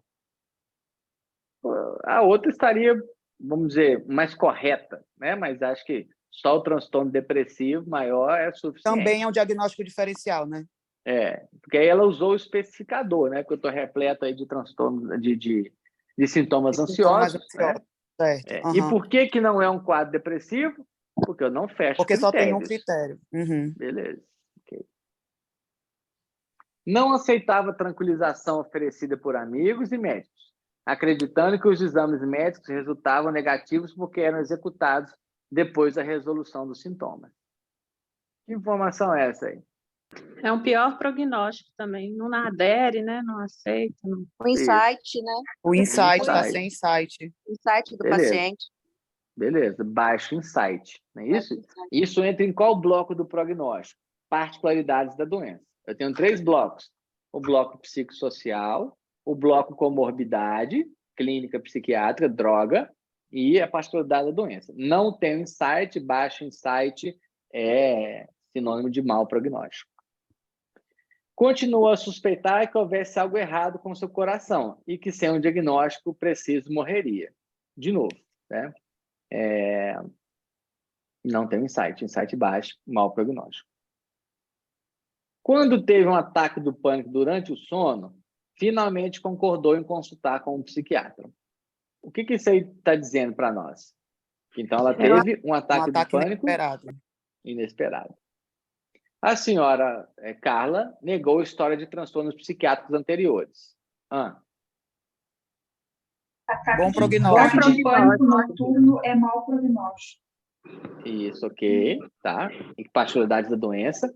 E ela não teve história de transtornos psiquiátricos anteriores. Bom prognóstico. Aí é bom prognóstico. Primeiro episódio. Isso. Exceto uma ocorrência de ansiedade durante a infância que havia sido diagnosticado como fobia da escola. Mau prognóstico, né? Não sei se teria aí um transtorno em si, mas uma possibilidade, né? Ser diagnosticada com fobia de escola. Então, bom prognóstico em cima, mau prognóstico embaixo. Tem um contrassenso aí, mas fica aí para vocês entenderem que se teve algum transtorno, é mau prognóstico. Havia se formado no ensino médio. E aí? Bom prognóstico. Trabalhava como telefonista e não estava namorando ninguém. Mau prognóstico, solteira. Bom prognóstico, trabalhava. Mau prognóstico, sem rede de apoio, solteira. Suas histórias familiares e social, fora o ocorrido, não acrescentava nada relevante. E aí? Bom prognóstico, né? Bom não prognóstico, não história familiar, tá ok? Durante o exame, a aparência da paciente era de uma jovem ansiosa, ok, tá aí, cooperativa e coerente, tá? Ela negou depressão, mas parecia receosa e estava preocupada em ter uma doença cardíaca. De novo, mau prognóstico, pois tem um baixo insight. Professor, Oi. ali falando assim, o senhor pode voltar, por favor? Ali onde fala assim, preocupada em ter uma doença cardíaca, não posso fazer diagnóstico diferencial com transtorno de ansiedade e doença? Repete. Ou de diagnóstico diferencial com o quê? Transtorno de ansiedade de doença.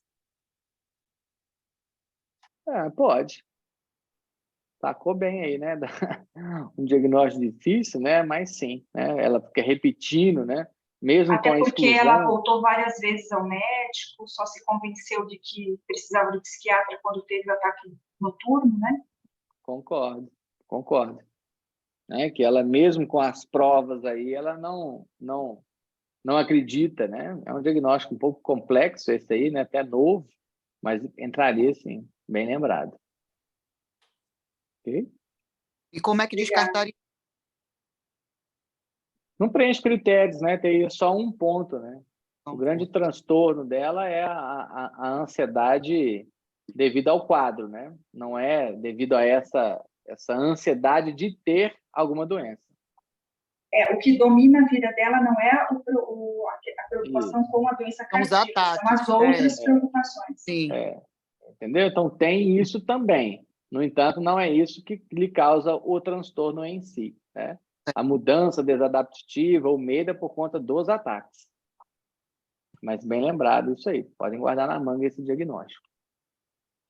Negou sintomas psicóticos, confusão e qualquer tipo de pensamento suicida. Que tipo de informação que é essa aí? Bom prognóstico. Ok. Sem sintomas psicóticos. Ser internado, mau prognóstico. Lembra? Esses dois andam um pouco junto, né? Sintoma psicótico e internação. Os dois são mau prognóstico. Nunca foi internado, bom prognóstico. Não tem pensamento suicida, bom prognóstico. Se pensamento suicida ou tentativas prévias, mau prognóstico. Falei o contrário? Algo suicida, mau prognóstico. Nada suicida, bom prognóstico. Sua cognição estava preservada, o insight era limitado, o julgamento era bom. A gente já vem falando, então, aí desse insight, né, ruim como mau prognóstico. 3 dias após a consulta, seu psiquiatra recebe a mensagem de casa. Doutor Fantini, esqueci de comentar. De vez em quando eu fumo e tenho tireoide baixa. E aí? Diagnóstico diferencial de transtorno por uso de Transtorno por uso de substâncias e transtorno Pior de prognóstico doença também. clínica. Entra Então, como diagnóstico primeiro, diferencial, né, de doença clínica, aqui o hipertiroidismo, né? isso. Sabe-se lá o quê, né? Se é É. baixa, se é alta, que ela é, ok. E E o diagnóstico quê? diferencial de transtorno por uso de substância aqui, né? No caso, a cannabis. Então, olha que interessante. Quando aparece... Transtorno Oi? ansioso por uso de substâncias ou medicamento, né? Isso. Olha que interessante. Quando aparecer isso para vocês na prova, a possibilidade de uma doença clínica e droga, a gente já tem 4 respostas. O que é? O diagnóstico diferencial. Transtorno ansioso, transtorno fóbico, transtorno depressivo, transtorno por uso de substância. Ou transtorno por doença clínica médica geral. Ok? Além de eu usar esses 2 diretamente como diagnóstico diferencial, aonde que eles entram também para nós? Como No comorbidade. prognóstico, No prognóstico. Fantini, Comorbidade. droga, um mau prognóstico, né? E a doença é a droga. Isso, mau prognóstico, tá? Então, atente-se quanto a isso. Apareceu droga ou doença clínica, é isso. Diagnóstico diferencial e mau prognóstico. Ok? Fantini, entraria como comorbidade também associado? Espera aí só um minuto. Então, o diagnóstico sindrômico, já te respondo. Uma síndrome ansiosa. Diagnóstico nosológico, transtorno do pânico. Ok? Pode falar. Só que daí também é critério C, né, Fantini? Que não é consequência de efeitos fisiológicos de uma substância. Isso, mas aí nós vamos pegar isso e jogar lá no diagnóstico diferencial. Tá ok? Eu sei que ele pode entrar lá nos critérios, né? A gente não sabe. Então, a gente não pode afirmar que não é efeito fisiológico. Eu não tenho tempo eu não tenho exatamente a cronologia, ok? Eu acho que não aparece na prova, bem você perguntar isso, não vai aparecer na prova para mim, nunca apareceu, um diagnóstico que seja transtorno por uso de substância, né? Que nós não temos um protocolo de tratamento, etc. E tal. Mas ela pode entrar ali com esse confundidor. Então, normalmente ela é o diagnóstico diferencial. Como que você pode argumentar que não é da droga? Os sintomas precedem o uso da droga. Então, o paciente, no meio daquela confusão toda e tal, passou a tomar vinho. Teve uma questão assim, é isso? Então, o sintoma... Então, tá vinho lá. Apareceu droguinha, ótimo. Mau prognóstico, uso de substância psicoativa. Maravilhoso. Por que a diagnóstico diferencial?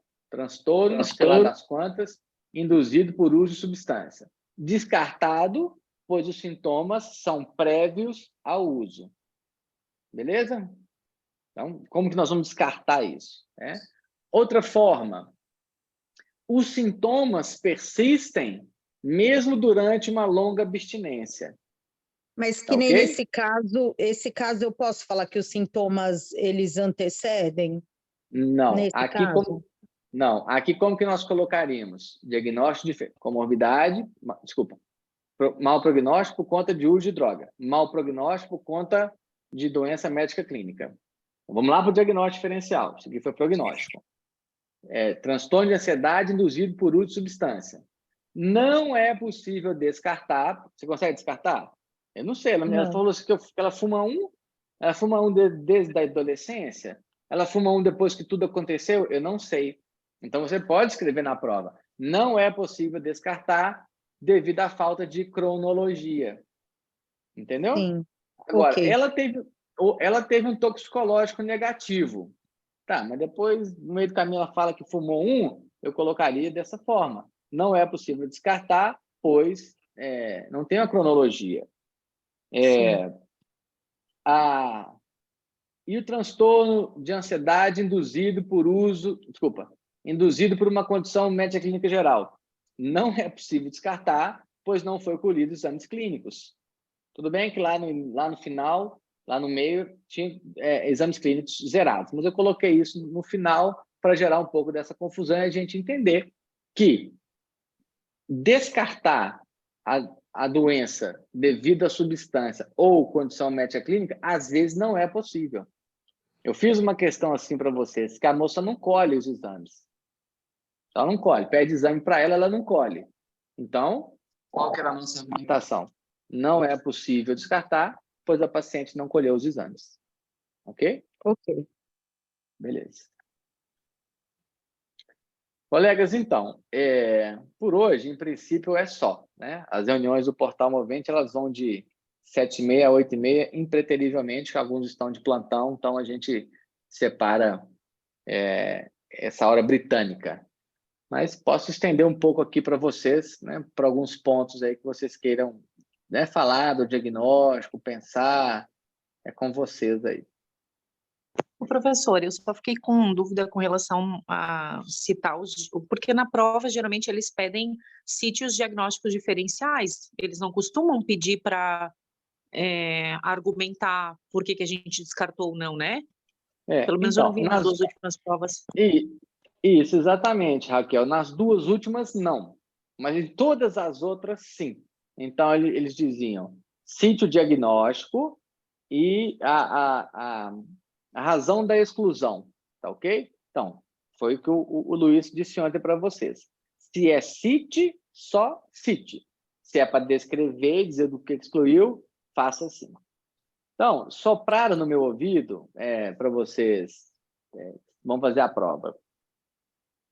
Sopraram no meu ouvido que a nossa associação tomou um puxão de orelha devido à baixa aprovação.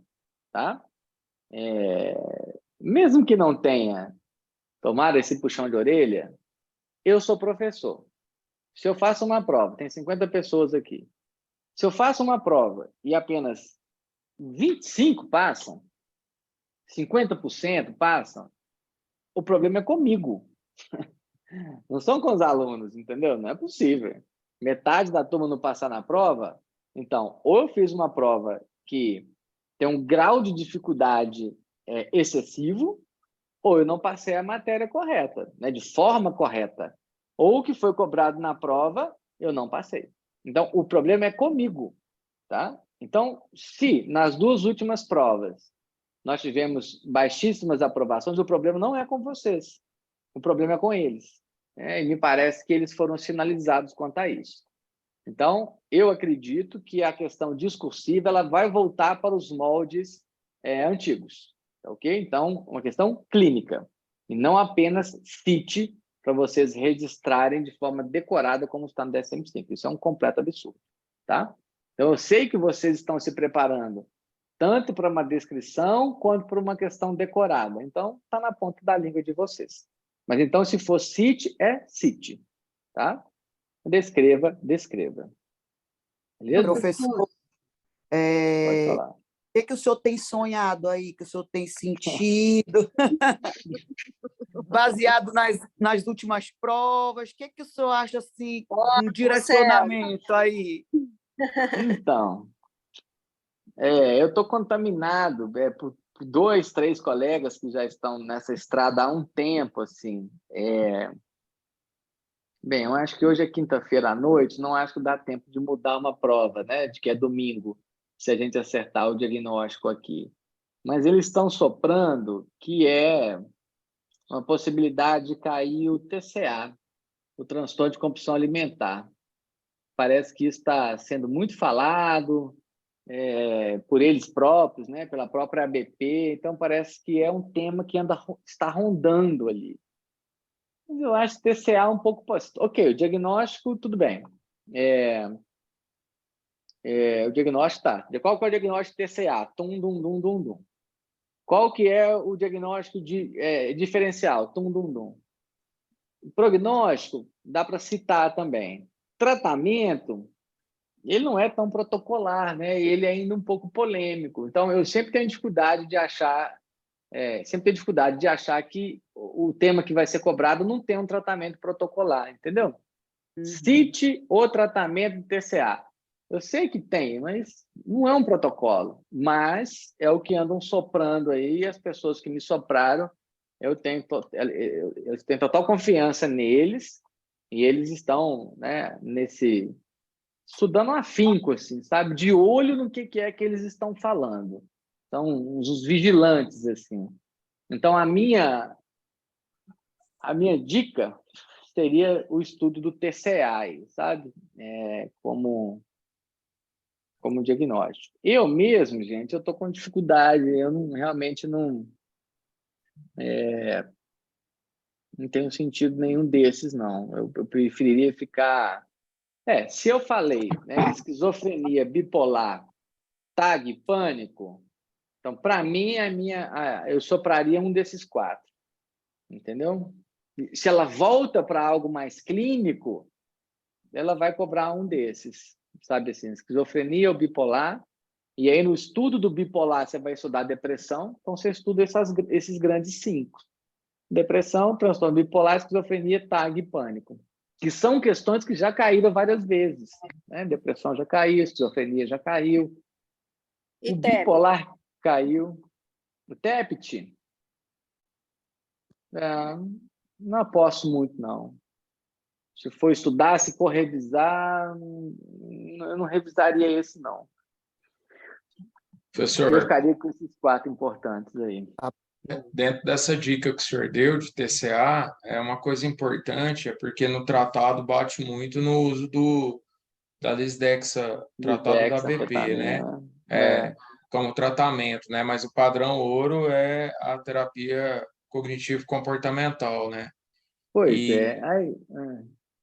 E assim, uma coisa importante também que tem sido é porque dentro dessa área existe uma situação muito importante em cima dos nossos colegas que fazem cirurgia bariátrica, né?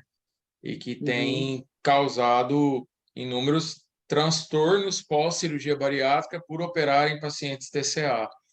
Eu acho que o desdobramento aí é muito punk, mas é uma coisa também que eu acho, igual o senhor falou, eu acho que se for voltar para o mais clínico, eu acho que nem TCA cai, porque ainda é muito campo aberto.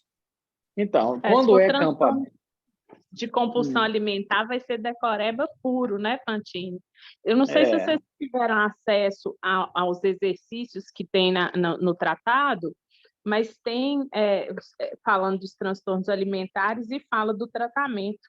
Aí o tratamento é só isso mesmo, TCC e não tem mais nada.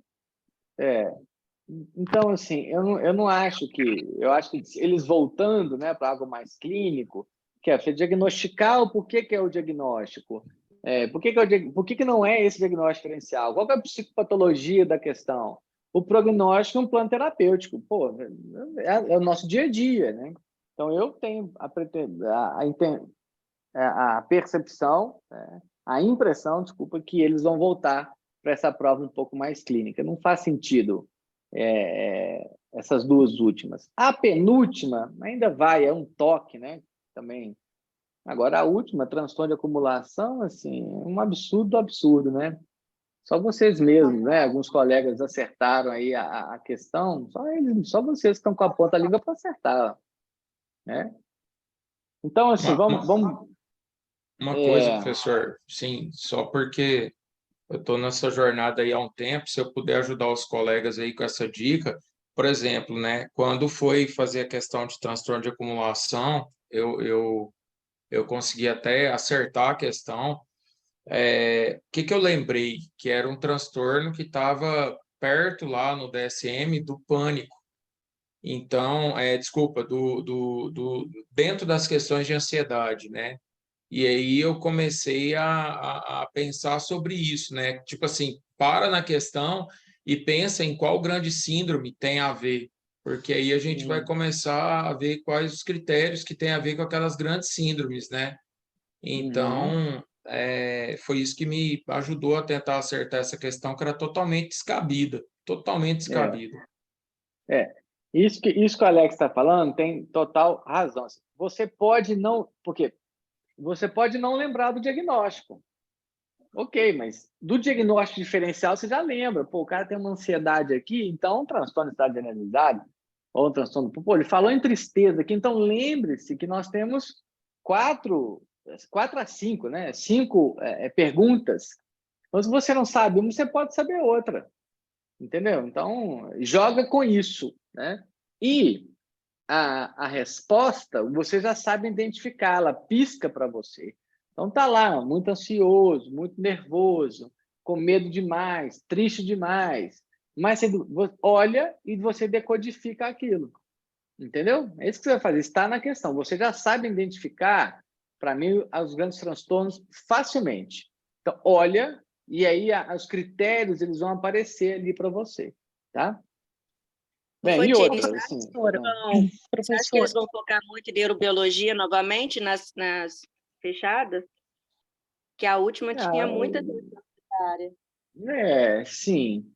Talvez isso possa manter, mas eu acho que vocês estão com isso também na ponta da língua, né? Que todos os cursos, né, meteram a mão nisso, né? Não só o psiquicurso, como o BIP, como o Pedro, como o Sembrap, né? Essa turma toda aí pesou a mão nessa questão da neurobio. Agora, o que vocês têm que pensar também? Vocês precisam fazer 30 questões de 50. Vocês não precisam acertar a prova toda. E se você fez 30 e um fez 45, não importa. Você foi para... A sua discursiva vai ser corrigida. E depois você vai para a prática. Os pontos da objetiva e da discursiva não são somados para te ajudar lá na prática, não. Passou com 30, passou. Não faz diferença. E aí, lembra da dica que eu disse para vocês? E aí vocês vão ter que podiam treinar isso. São 50 questões. Aí você começa a fazer a prova. Não vou saber de cabeça, sim, mas é mais ou menos assim. De 50 questões, 20 são fáceis. Não, vamos colocar. 15 são fáceis. 10 são médias. Já foram 25. 5 são difíceis. Não é isso, não. 20 são fáceis. 10 são médias. Já deu 30. Depois, 5 muito difíceis, mais 5 muito difíceis. 40. 5 extremamente difíceis e 5 impossíveis. Ou seja, eles vão graduando. Tem mais fáceis, depois médias, difíceis, muito difíceis, extremamente difíceis e impossível. Por que tem impossível? Para evitar fraude. Todo concurso tem que ter questão que você nunca viu na vida. E por que eu estou dizendo isso? Porque quando você for fazer a prova, você tem que identificar essas questões. Então, você está lá com sua canetinha. Questão 1. Você leu, nossa, eu nunca vi falar nesse negócio, né? Sei lá o que é, da via ascendente, do fulano de tal, não sei, nunca ouvi falar, não faço a mínima ideia. Essa é a sua questão impossível. O que você faz? Você marca um X em cima dela, da questão, tá lá, questão 1. Você marca um X, assim, ó. O que é esse X? Essa questão eu vou passar direto, tá? Depois que eu vou voltar nela. Segunda questão. Questão fácil. Você vai lá, marca B e escreve o B do lado da questão. Não deixa só o Bzinho marcado, não. Porque às vezes você rabisca demais, você não sabe o que você marcou. Você escreve, vai lá e põe B. Ok? Beleza. A terceira questão fácil também. A, escreve do lado e segue. A outra questão, como é a maioria delas, né, são entre médias e difíceis, você fica entre duas opções, não é isso? Uhum. Também na dúvida aqui entre a C e a D. O que você faz? Não fica parado ali, não. Não fica parado. Você vai lá e bota bolinha no B, vamos lembrar que é B e C, e no C. Você faz uma bola nos dois, ok? E faz uma bola na questão, tá? Questão 3, você faz uma bola na questão 3 e uma bolinha no B e no C. E vai embora. Não fica quebrando cabeça nessa questão. Porque lá na frente você pode lembrar qual é a resposta dela. Uma resposta lá na frente pode entrar em contradição com a opção B, você vem cá e marca ela. Agora, o porquê que você marcou a questão com bola, vocês estão entendendo isso? E as duas assertivas com bola.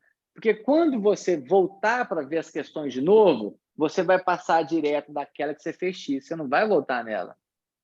Você não vai voltar nela. Você vai voltar naquelas que você fez bola. Entendeu? Vamos quebrar a cabeça aqui agora. É B ou C, B ou C. Acho que é B. Marcou. Aí vai embora. Tem uma que é X, X eu não vou parar. Tem uma que você já marcou, que está lá um D de todo tamanho, já passei. Não vou olhar essa, não. Ou seja, você faz uma primeira passada na prova, você vai identificar a fácil e vai marcar.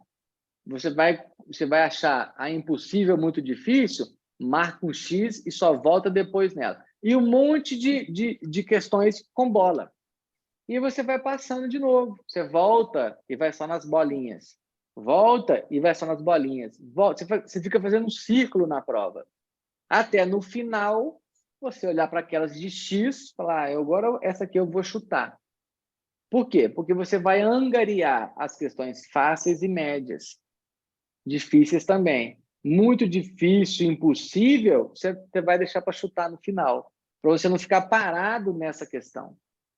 Pô, Fantini, são 50 questões. A primeira passada minha eu marquei 3. Beleza, você garantiu as 3. E já volta nas outras. Aí eu fiz só mais 2. Beleza, aí você volta. Você vai fazendo um giro na prova, são várias voltas nela. E aí é como se você fosse esquentando. Né? Você fosse esquentando o motor mesmo e lembrando das questões. Eu fiz uma prova uma vez que era para o TJ aqui em Belo Horizonte. Acho que eram 50 questões. 50. A primeira passada que eu dei na prova, eu marquei 8 questões. Quer dizer que eu não sei a prova? Não, quer dizer que eu garanti a fácil. Aí depois eu voltei e fiz mais 4. Voltei e fiz mais... Entendeu? Eu ficava indo e voltando. Lá no final sobraram, sei lá, 3, 5 impossíveis. Isso aqui eu não sei, não faço a mínima ideia. Aí eu chutei. E aí eu consegui tirar 40 e tanto, 44, 45, aí fiquei em 10º no concurso, era uma vaga só. Ou seja, não fique na impressão que você nada sabe. Tem a impressão que você marcou e garantiu os seus pontos. Você vai passando. Entendeu? Agora, você tem que ter um certo treino para conseguir fazer prova dessa forma, né? De qualquer forma, a grande dica aqui é, se tem questão que você não faz a mínima ideia dela, não para nela, bicho. Vai fazer a outra ali da frente que você vai saber. Garante seus pontos.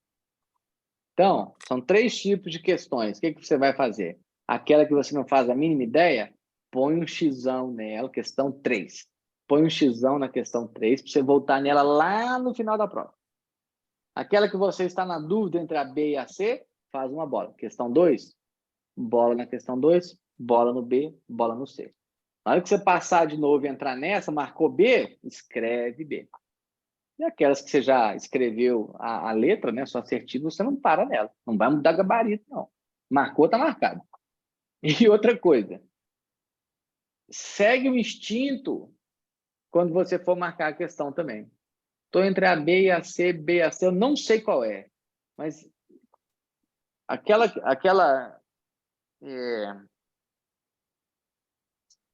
primeira resposta de fígado, de instinto, pode ser que seja ela. Porque ela vem de alguma leitura que você fez, uma vez você viu eu falando, você foi no seminário, não troca não.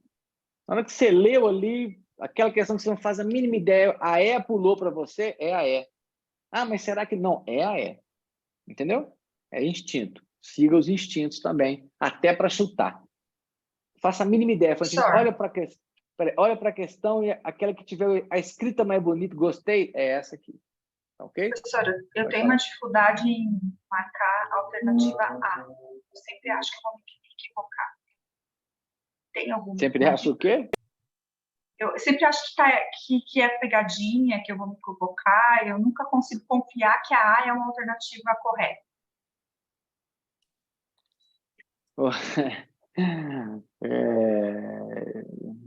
pensando aqui qual intervenção psicanalítica que eu posso fazer para desconstruir isso, né? Alguém eu mais, acho gente, que- por favor. Não quero ser a eu única acho- com essa Eu acho. percepção. Não, você tem problema com a A, fulano tem com a B, o outro tem com a E, né? Cada um tem com a sua. É o seguinte, o A é de aprovação, né? Então, assim, você tem que acreditar que você vai ser a aprovada. Então, se você achar que é A, ela é só mais uma assertiva, entendeu? Agora, se você está com um feeling que não é a A, então não é a A. Agora, não deixe de marcar a A por achar que é ela e você não quer marcar. Então, A é de aprovação, é primeiro, está lá em cima, ela pisca para você, entendeu? Se você achar que é ela, na hora de chutar, assim, né? Então, e ela é só mais uma questão. A dica que eu tenho para te dar é isso. Ela é só mais uma. Eles estão tentando te enganar. Peraí, só um minuto. Eles estão tentando te enganar em todas, e não só na A. Agora, A é você, é A aprovada. Então, se você precisar marcar, marque.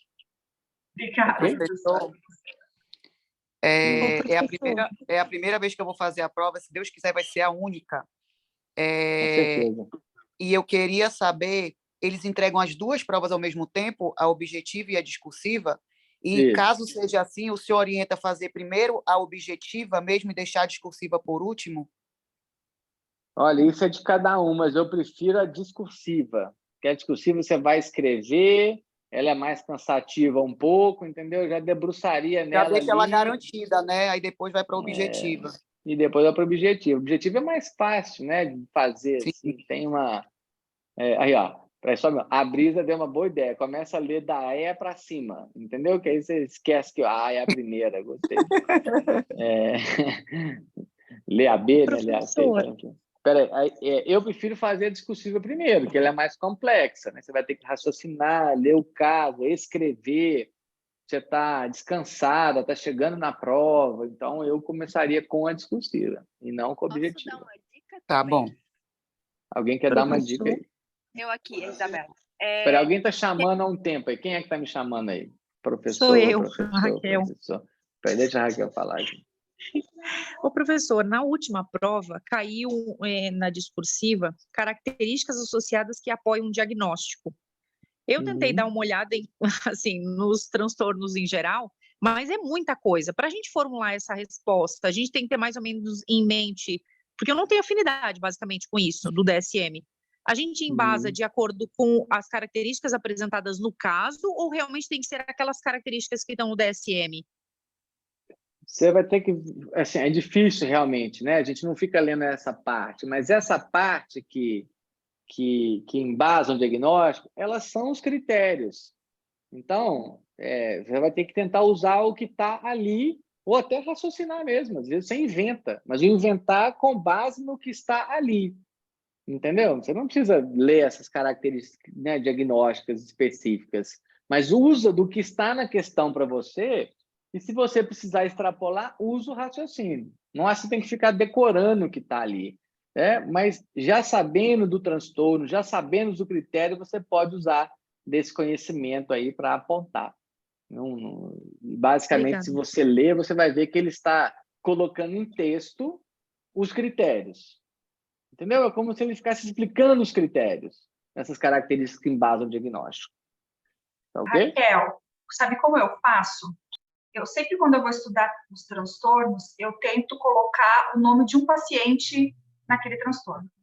E aí eu me lembro das características do paciente, como é que é o comportamento dele, e isso me ajuda a complementar essas características que apoiam o diagnóstico. Acho que me ajuda bastante. Boa.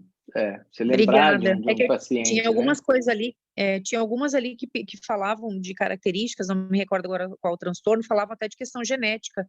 E eu falei, meu Jesus amado, como é que eu vou? Não tem nem como decorar isso, mas gostei da ideia. Usa da clínica mesmo, né? Assim, debruça, lembra de um e fala, aquilo ali me ajudou a pensar nesse diagnóstico, a diagnosticar. Gostei dessa dica preciosa aí da Cristiane. Eu quero a dica da Isabela, que a Isabela ia falar uma dica aí. Vai, Sobre Isabela. a prova aberta, né? Teve, acho que foi a de outubro, que tinha uma resposta dela nas fechadas, que um próprio enunciado. Então, quando for começar, se for começar pela prova aberta, não passar limpo, faz um esboço, né, que tem uns cantinhos ali para fazer o esboço, aí vai, porque às vezes não lembra de alguma resposta, ou os enunciados, eles são bem grandes, e às vezes eles trazem alguma coisa que a gente consegue complementar. Eu observei Foi isso do nessa toque. prova mesmo, Isabela. Muito enunciado estava dando informações de algumas questões. Então, por Isso. mais que você ficava na dúvida, na hora que você circulava na prova, você relembrava as patologias através dos enunciados e conseguia responder a questão. Isso, E outra coisa, para exatamente. quem vai fazer a prova pela primeira vez, são 5 respostas, né? Que são, pelo menos nas últimas foram 5. E cada folha é 1. Então, não troquem, prestem bem atenção nisso. Isso, o Alex falou isso para nós, né? É uma resposta por folha. Não sai respondendo tudo numa única folha, não. Entenderam isso? Ok? Sim. Deixa eu só me apegar a isso aqui. Então, a Gisela está falando isso, gente. Então, fica dando volta na prova. Mas para você dar volta e saber em qual questão que você vai voltar, é isso. A impossível tem X, a que você marcou, você escreveu a letra, e a que você está na dúvida tem uma bola. Então, aí você vai aprendendo e lembrando, ok? Então, ótima dica, né, da Gisela, né, de fazer esse ciclo, e da Isabela também. Outra coisa, eu não estou com nenhuma questão que faço. Aquele enunciado que tem, segundo o manual, segundo o tratado de psiquiatria da BP do ano tal, do autor tal, no capítulo tal, você não lê isso. Entendeu? Até a hora da vírgula ali, você não lê. Segundo o DSM-5 de 2000 e tantos, edição tal, você não lê isso. Você não precisa ler de onde que saiu a questão. Tá ok? Outra dica. A questão, às vezes, então, esse primeiro, né, segundo fulano, não esquece. Vai direto à pergunta. A pergunta, às vezes, não está naquele recheio. Às vezes, ele encheu de coisa lá para lá, aí lá embaixo ele pergunta: qual dos sintomas abaixo é o sintoma negativo da esquizofrenia? Você não precisava ler nem a questão. O cabeçalho da questão, né, a referência de onde é, você não vai ler nenhum. Aí você vai pular lá para baixo e vai procurar qual que é a pergunta. Porque, às vezes, a pergunta, você não precisa do texto. Entendeu? Porque pode ter, por exemplo, assim, a esquizofrenia, segundo DSM-5, para cada página tal, a esquizofrenia é de 2 ou mais, delírio, alucinação, está lá explicando para você o que é. Aí lá no final ele põe, dentre os itens abaixo, qual é considerado sintoma negativo? Porra, você não precisava ler nada da questão. Entendeu? Então, dê um pulinho lá embaixo, não lê a introdução, dê um pulinho lá embaixo. Se lá embaixo ele não está perguntando diretamente, você volta e lê a questão. Entenderam isso? Eu usei uma técnica, professor, que você falou muito, de fazer o X ou a bolinha quando é correto e incorreto também. Que eu achei que foi muito bom para identificar. Isso. Todas as questões que perguntava que era incorreta, eu fazia um X na questão para entender que era incorreto. Quando era correto, eu fazia uma bola também. Isso. Então, quando é falso, incorreto, às vezes eles falam, todas as abaixo estão incorretas, exceto, ou seja, isso aqui é a verdadeira, é bola, né? Você lembrar que você está procurando a verdadeira. Essa questão de ficar voltando, o Cláudio está perguntando aí, você tem que ser treinado para isso. Entendeu? Você faz questão e volta, você faz questão e volta. Dá tempo se você não ficar debruçado em cima de uma questão que você não sabe. Entendeu? Então, você vai passando rápido, velho. Não faça a mínima, X nela. Marquei, escreve o B, C ou D. Não sei, 2 bolas. Aí você vai. Garante na primeira volta as fáceis, garante depois média, depois garante. Então, mas tem que ter um treino para fazer isso, tá? Bem, que eu acabei de falar, que eu já terminei de falar o que eu estava dizendo? Terminei, né? Ok. Eu tenho que falar isso. São 5 horas de prova. Você tem que chegar lá 7, 7h30 e a prova começa às vezes só 9. Não é isso? A prova então, começa às 10. 10? Pois é, mas você 10 tem que estar lá aqui, horas. ó. Isso. 8h30. Tipo, 8h30. Você vai chegar às 8 porque você vai garantir. Você vai começar a fazer prova mesmo 10 e tanta. Você já ficou 2 horas lá de chá de cadeira. Leva seu lanche. Faz um lanche em casa, toma seu café, leva seu lanche. Todinho, pão de queijo, água com gás, sem gás, um biscoito, leva alguma coisa. Não pode entrar com comida na prova. Você come, então, antes ali. e põe uma barrinha descascada dentro do bolso, gente. Por quê? Quando você chegar no meio da prova, você come. Ok? Glicose baixou depois de 2 horas e meia, são 5 horas, come alguma coisa. Não pode entrar para sair para comer, professor. Ano passado eu saí para comer. Tá. Mas Mas às eles vezes... deixaram entrar com comida, com água, o que não podia mesmo, que eles ficaram no pé, era telefone, celular e o relógio digital, que não poderia. Tá. Bem, mas também vai saber nada que de material. Não dá para ficar É. lendo lá na hora da prova. Na sala da prova, né? Ok. Então, a dica aqui é: prepare-se para ficar 2 horas esperando. Então, leve o seu lanche para essas 2 horas e leve o seu lanche para as 5 horas. Ok?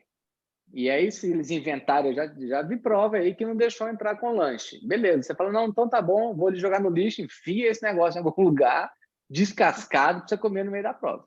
Tá ok? É isso, gente. E vamos à aprovação. Então, a dica que eu ia dar para vocês é o TCA, tá? A minha, para mim, fica, né, por uma prova mais clínica, bipolar, quer dizer, depressão, bipolar, né? Que não bipolar se estuda depressão. Esquizofrenia, TAG e pânico, 5. E o TCA, o passarinho verde me contou, ok? É isso. Ótimo. Turma, obrigado, então, mais uma vez pela presença de todos vocês externos. Obrigado à família Movente por também dar esse espaço para os colegas. Obrigado, Carlise, que passou rapidamente por aqui. Qualquer um de vocês que tiver interesse no Portal Movente, não os que vão fazer a prova, e se vocês resolvem a prova, vocês podem me procurar para fazer parte dessa família aí, ok? Alex abriu o vídeo aí, Alex, beleza? Boa prova aí. Agora é a vez de todo mundo aí. Valeu, gente. Me dê notícia. Muito Tchau, obrigado, galera. professor. Tchau, tchau. Boa Só noite. sucesso, gente. Tranquilidade. Boa noite. Isso aí.